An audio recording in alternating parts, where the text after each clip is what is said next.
Coaching in Session. Your exclusive destination for unparalleled personal and professional growth. With your host, Michael Rearden. Whether you choose to live within limits or break free, your mindset journey begins here. Sometimes 365 days can happen before you even realize that the days have been gone. But then in some mindsets, in some lights, you say, 365 days have gone, but I get 365 new days. This mindset, though it's nice and it's optimistic that you're looking at the future in the sense of that I have 365 more days to become who I want to become. But what if I said you only have 24 hours to live? What would you do? What would you think? Would you be a person that becomes more pronounced all of a sudden? Or would you just try your best to enjoy as much of life as you could in those moments? I start to think about if I had 24 hours left to live. It would have to depend on my current life or my current place in life. Today, for example, I have very young children. They won't see me after these 24 hours, right? So I would spend all the time I can with them. We would go to the amusement parks. We would go bowling. We would go go-karting. We would go every place that they love. It wouldn't even be about what I loved. Because what I love is them. So those would be my 24 hours. Just spending time with them. And I wouldn't just do it where the communication was half-assed. And I say in that frame, not to use vulgar words and stuff, but so many people, when it comes to communication and living life today, this way of living is half-assed. It's not even full. Their kids come home from school and their kids throw down their backpack and they go up to the room and they play video games, or they just are absent from the family. And it's only until something happens in the family do they even think about the family. And of course, I am a culprit of this too. When I was younger, I wasn't thinking about my mom or my dad or my grandmas. Of course, I learned as I grew up, but it was one of the aspects I didn't necessarily think about as much as I do today, because you don't pay attention until you slow down. I remember when I was younger, my great grandmother, she could walk, and she walked at a pretty good pace for someone in her 70s and 80s at the time, where you wouldn't even think like, oh wow, like this person is this old. But then she got even older in her 90s and she started to slow down quite a bit. Her steps were a lot smaller than they were. And my strides, I was 6'4". My strides were long. They were deliberate. I was in a hurry. But guess what? I slowed down for her. You pay attention when times happen. My kids, they have little legs. I slow down for them. Of course, my son, he wears Crocs and he's tripping over his Crocs because he's not paying attention because he's looking everywhere. And I'm like, focus on where you're walking. And he's just trying to learn and explore the world. So I allow it. So I'm holding his hand and he's like almost dragging behind, maybe to urge me to slow down too. I'm over here thinking about what I can do in the next 365 days. I got things to do. I got a business to grow. I got a family to raise. I got a home that needs a father that's 100% showing up. Needs a husband that's 100% showing up. How can I be bogged down by a kid that's just saying, hey, dad, pay attention to the world? And as I said, it was in the beginning, if I had 24 hours left, it would be them. Think of how many times you have left to see your parents. Maybe you don't live in the state that your parents live in. Just like myself, my mom and my dad, they don't live in Texas with me. I think about their age, and I think about if they were to live until maybe 90, right? If say 90 is a very good age to live. Maybe if I said 100, well, I only have about 40 more times to see them then. Well, 40 is not that much. $40 can't even buy me my groceries for the week. And I'm over here thinking time is money. No, it's not. We have an opportunity in our years and our days to be paying attention to certain things. We could be paying attention to the things that we're doing, or we could be paying attention to the things that we're not doing. And so many people in the beginning, they pay attention to the things that they want to do. And then the moment they stop doing the things that they envision for themselves, they start to throw them in the closet, they throw them under the rug, and they say, you know, I'm not going to be putting any attention to the things that I'm not doing because I don't want to be a person that is in my mind that doesn't show up when they are fully capable of showing up. What will your kids, if you have kids, what will your kids say to you if they knew in the last 24 hours you didn't show up? In your last 24 hours, you didn't show up. What will your kids say to you if your whole entire life you didn't show up and there was nothing that you have done that has created any level of significance? Of course, yeah, sure, we can be sperm donors and we can be egg bearers. And yeah, I mean, we can get down to the nitty gritty of what a parent is, but it's more than just that. You're more than just that. Your year can be more than just that. But yet again, every single year, every single day, we just kind of give ourselves the bare minimum. What can I do that is only going to give me a bit more of a feeling of I did good today than yesterday? What about a lot more? I understand there's a mindset for simple, stupid, or baby steps, or the smallest micro step. And all of these things are good, right? I speak on it because they're tools. But what good is a toolbox if you never open it? Growing up, we live in the ghetto. And so we did ghetto things like put duct tape on things. So if it was cold and the window was broken, we didn't get a new window. We got more duct tape. If the screen door was broken, we got more duct tape. Heck, even the fence got a hit of duct tape when it fell over. All right. The fence fell over. All right. It wasn't about getting beams. It wasn't about getting a repairman for the fence. It was get the duct tape. Well, something happens with duct tape when the sun hits it, right? It gets like shriveled up and the glue dries out and it loses its strength. So as much as duct tape is a great temporary fix, it's not a long-term solution. So growing up, I was all about what was the Band-Aid that I can do or use? And this becomes how you operate in your life. Just the Band-Aid. Like, what can I do today that's going to fix it for tomorrow, right? It wasn't, what can I do today so this never happens again tomorrow? No, never. I understand it's absolute. But in the sense of I'm doing something so I don't have to keep on worrying about it. For example, let's say you live in Texas. ACs are huge down here, right? You have to have an AC if you live in Texas, right? And have to is, again, just a mindset. Everyone has central air in Texas. And I say everyone, not everyone, but most people do. The majority of people, at least. Now, these individuals, when their AC breaks, it's the end of the world. Number one, oh my goodness, it's so hot. The AC is not cooling the house. And oh my goodness, I'm so uncomfortable. Well, guess what?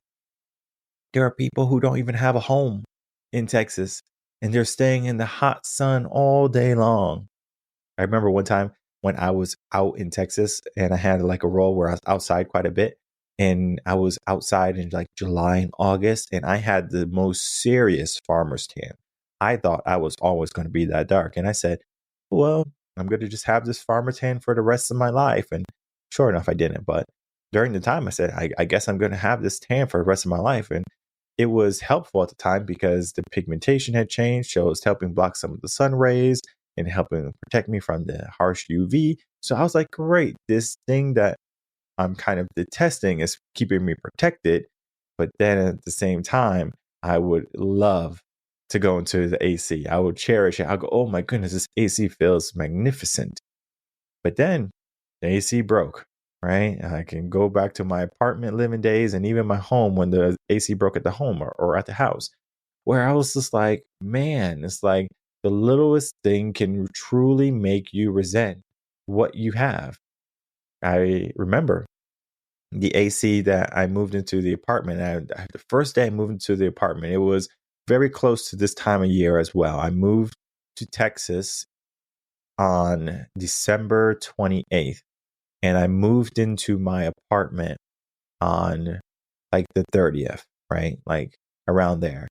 So I was literally in an empty apartment. I had a couple of things that I was able to fit in the car. I was able to fit in a TV. I brought my guitar, or one of my guitars at the time. I had my dog. I had some blankets and some clothes, and that was it. And I remember walking into my apartment for the first time, and it was clean. Luckily, I was like, okay, good, it's clean. Of course, not to my standards, but I cleaned it the first thing I did. And so it was nice and clean when I was all done. And then I began to furnish it. Now, before I even began to furnish it, I looked out on the balcony, on the patio, and I was just invited by nature. It was beautiful trees, and it was unobstructed by any buildings. It was a natural preservation behind where I was living. And one of the things I said was, how in the world could anyone leave this space? How could anyone leave this beautiful apartment? This is beautiful. It's everything you need. It's 2 bedrooms. There's a bathroom. There's a kitchen. There's a wonderful view. There's hiking trails. Like, this is the life. I had a fireplace and my AC broke. I reach out to property management. I go, hey, my AC broke. They do everything. They drill all these holes in my ceiling and make a mess on my carpet. And I'm like, okay, like, I hope you can fix the AC because I'm going through all this extra cleaning, and this is a little bit down the road. But then they say your AC is broken. We're going to change it. I say, oh, thank goodness you're going to change my AC. I'm going to love it. Thank you so much. I'm going to stay here forever. Well, the AC that they put in wasn't the correct tonnage, so it wasn't powerful enough to blow the air throughout the apartment. So that means there were certain parts of the apartment that were cooled, and then there were certain parts of the apartment that would not get any air at all. So during the summers, I would have to leave the doors open just for the air to flow into the house, into different areas. And it didn't even mean that the rooms would become the temperature of what the rest of the house was or the apartment was. So then it was just a battle with fighting with property management where I said, I'm done. So I said, let me just get a home. And I said, okay, got a home. Sure enough, the AC went out a couple years after. And I'm like, okay, well, let me fix what's going on. And it was the motor. And then there was a couple of other things that were broken. So we changed out. And then the repair guy, he put in the wrong motor. And so this AC is making all of this noise. And I'm like, man, I wish I had an AC that worked. And now I have an AC that's making too much noise. And I'm like, oh my goodness, my AC is making too much noise. I wish I just had an AC that would work properly. But then again, I wasn't worrying about being cool. I was just being distracted by the noise that I was making. How much noise is in your life? How much noise is stopping you from appreciating what you have or what you can do?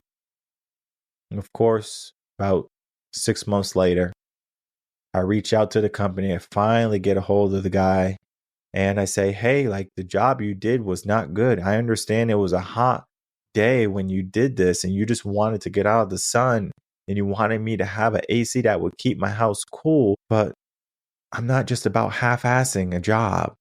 I need this AC repaired correctly. So they came out and they said, oh, what? Yeah, we put in the wrong motor. And I said, you put in the wrong motor? I said, okay, well, put in the right motor. Okay. Well, they put in the right motor and everything was working fine. Everything was back to where it needed to be. How many times do we just do something that's good enough? It doesn't matter if it's right or wrong. We just do it until it's good enough. We work out until our friends stop holding us accountable for our New Year's resolutions. We stop pursuing a better career path because we are getting job application after application denied.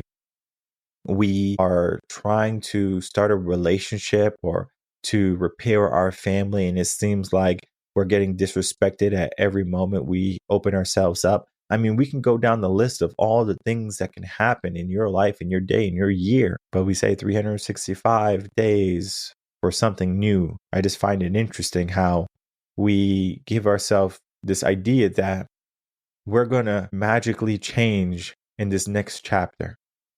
When the reality is, if you want the change, you have to be the catalyst for that change. You have to see it as, maybe I only have 24 hours to live. Maybe I only have this moment. Maybe this is my last chance. If this was your last chance, would you not do more than what you would typically do? I don't know. This is a mindset for you now, right? Would you do more than what you were typically doing? Meaning, if you were doing the bare minimum, would you give me more? Would you challenge yourself a little bit more? How would that look like? And I'm not just talking about going to the gym. I'm not talking about just sacrificing a day or a night on a business idea. I'm talking about a lifestyle. I'm talking about discipline. Of course, we always have motivation, emotion come in, and we have new seasons 3 times a year. Motivation, emotion is talking about where you can have some motivation today, but it's going to be fleeting tomorrow. So every Tuesdays and Thursdays, you can come in for some motivation, emotion, and you can say, okay, I'm motivated. I'm going to take action, right?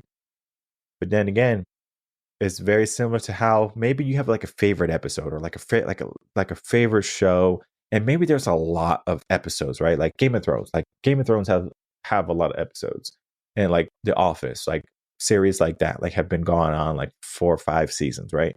A lot of episodes.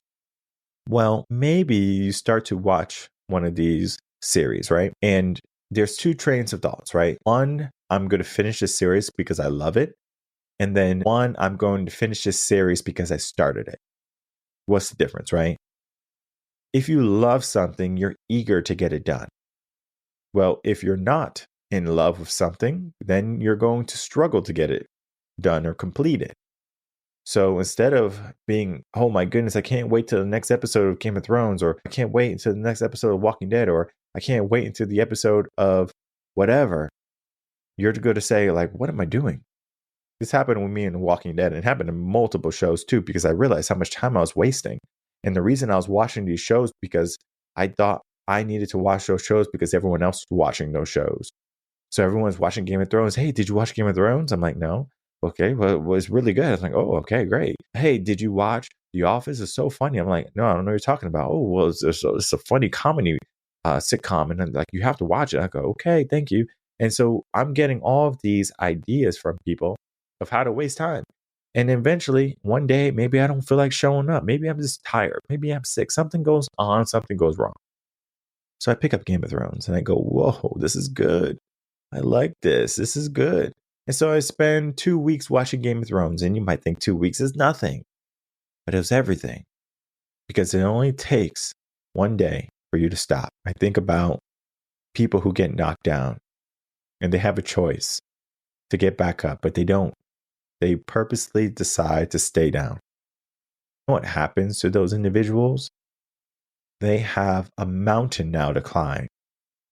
That little hill that they had to get back up has turned into a mountain in their mind, because the mind doesn't see failure as a simple hiccup.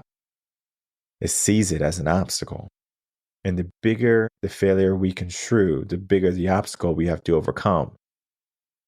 I understand we might give ourselves a little bit of leverage when it comes to, all right, well, if I want to make some change, we'll do it in incremental steps. Okay, so we are saying, okay, it's going to take me 5 years to become the person that I want. Okay, great. All right, we have a plan. We have a goal at least.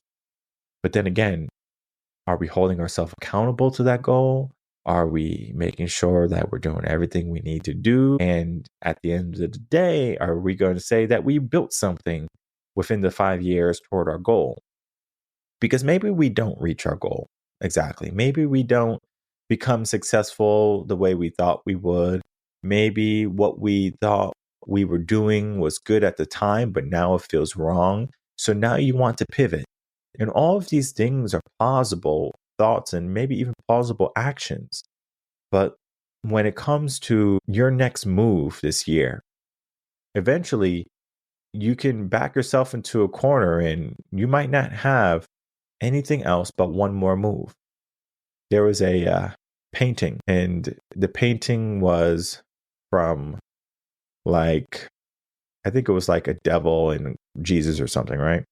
And they're playing chess. If you looked at the painting, it looked like Jesus was like, oh my goodness, I'm going to lose. And the devil is happy, like, oh, right, I'm about to win. If you really look at the painting, it wasn't that Jesus had lost or the devil had won. there were still moves to be made. This is the concept. There is still moves to be made. No matter how hard or how wrong or what you have done or the mindsets that you have are strong enough to keep you from making one more move. You can always make one more move. The challenge is, will you make the move or will you just throw in the towel? The making the move is not the hard part. It's what you do after that move. I remember when, it's kind of a funny story, when I was playing chess with my dad, and I had a similar situation where my dad was beating me in a sense of on chess. And I said, I don't have any more moves. And my brother, he comes in, he goes, hey, you have one more move right here. Right? Because I thought it was checkmate. And my dad's like, checkmate. And I'm like, oh, I guess I don't have any more moves. But my brother came in and he goes, hey, you have one more move right there. I said, okay. And I move it. That one move turned my checkmate, or what I thought was checkmate, into a victory. My dad told my brother, next time I play chess with your brother, I'm gonna lock you in a room. Kind of like a funny thing, right? He's like, I'm like, I don't need you helping him win. And I just think about that day. I think about that moment. I think about how I was about to give up, but it took someone. It took my brother. He was, still is, he's a big part of my life, where not everyone has that. I understand not everyone has a brother they can rely on, or a sister they can lean on, or a parent that they can confide in, or a grandparent that they can hold and love and cherish. Like not everyone has that. I understand. But then even for the people who have it, they don't even have it. They don't even care about it. Not until it's gone, at least. So people don't care about their life, things that are around them, until it's no more, until they can't move no more, until everything is gone, until the struggle becomes real, until the weight becomes unbearing. We all have one more move to make. Maybe this year is our next move, right? We don't have to just see it as one day, or heck, even 1 year, right? It could just be one game of chess. And even if we lose, we can put the pieces back and we can try again. We can ask for help from a mentor, a guide, a brother, a sister, someone who can say, hey, you have one more move left. That's what I like to think that we do here at Reven Concepts, where we help people understand that the moves that they think are not there are there. Can't tell you how many clients, they come to me and they say, Michael, this is a dead end. I've tried. I go, have you tried with me? They go, no, we haven't tried with you. I said, well, bet on me. I'll bet on you. And sure enough, we succeed, not by accident. It's on purpose. Because what happens in the mind when you have someone who's showing you that one move? You see so much more. You see the whole game unfold. That one move that you couldn't see, now everything is opened. The river has parted. And now you can walk to the other side, walk to your destiny, walk to the life that you were looking at. No longer trapped by an ocean or by a sea, or trapped by a raging fear that is stopping you from taking action. We can take action today. There is so much that's capable from us this year. Maybe you want a career change. Maybe you just want to be a better parent.